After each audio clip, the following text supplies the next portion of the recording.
I'm Garrison Hurst, and you're watching Class Act Sports.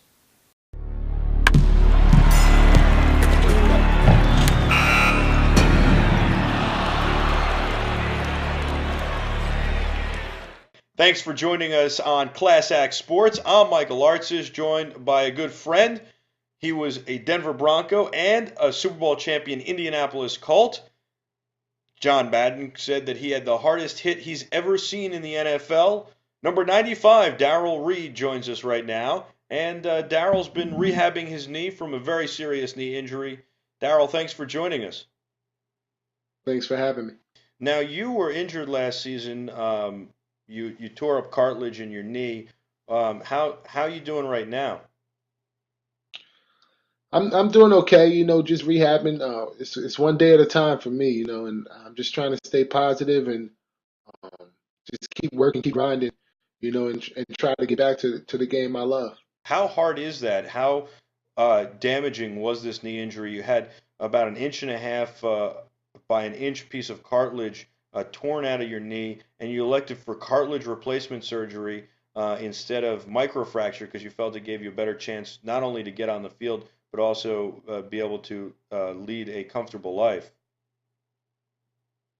I mean, it's tough, I, I had the injury. I actually got the injury in our first loss last season, against the Steelers, and you know, played through it throughout the season and just, toughed it out, and finished the season. And then, I had to have surgery after the season was over. And the rehab, anybody who has a microfracture surgery or cartilage replacement surgery can tell you the rehab after that surgery is one of the toughest and that you can face. You look at a guy, I mean, I'll take, for example, basketball.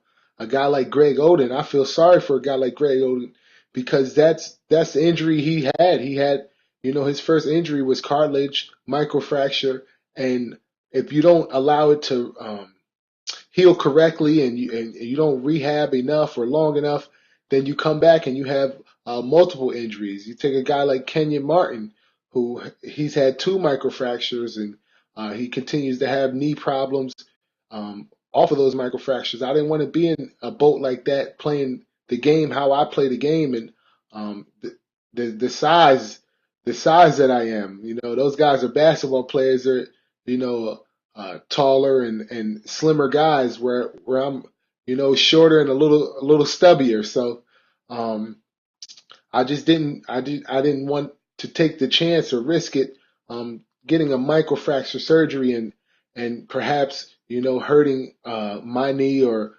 compensating and hurting my other knee or another part of my body. And if you just look at the history behind football players, a lot of guys just don't do well and don't recover well coming off of microfractures. 6'3", 285. That's what you're listed at on the Denver Broncos on their in their media guide. And I'll bet that you put every bit of that weight and height into every one of the punishing blows you landed. You knocked Jamarcus Russell out of a game last year. You've had some really big hits. You hit Ben Roethlisberger big. You've had a lot of sacks, but one of the most memorable is against the Eagles last season on a kickoff, and then before that, a few seasons ago when you were with the Colts, you hit Henry on the Titans. You had about 30-yard shot at him where you were running straight at him and slipped a double team. What happens to you when you make hits like that? Is that the dark side of the game that we don't talk about? Is that you're not only punishing a guy, you're receiving some punishment?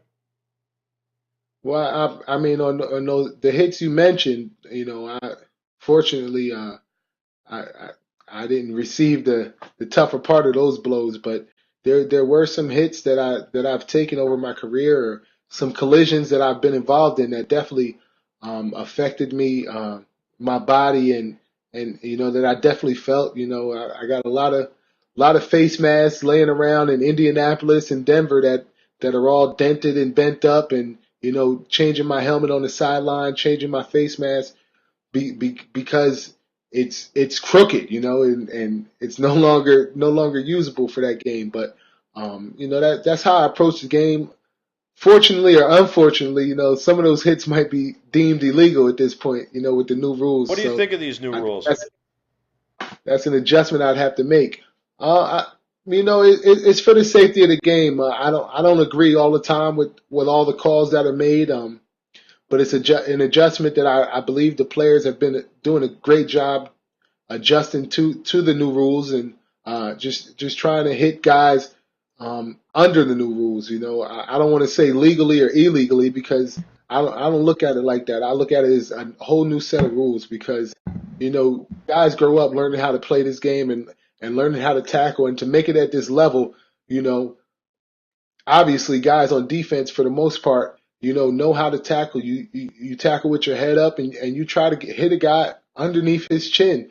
And at this point, that hit is deemed illegal on a defensive player. But you look at the history of the NFL, a lot of guys made their living, a Steve Atwater, a Ronnie Lott, great linebackers, great safeties, John Lynch. They made their living making hits like that. Where would they be? Where would this game be without hits like that? And it's just very controversial, and it's very touchy, and it's a tough adjustment for a lot of players. When we learn to play the game like this, and we grew up idolizing guys playing the game like this. No doubt. Appreciate you having me, Mike. Thanks. I'm Michael Artsis. This is Class Act Sports. Thanks for joining me.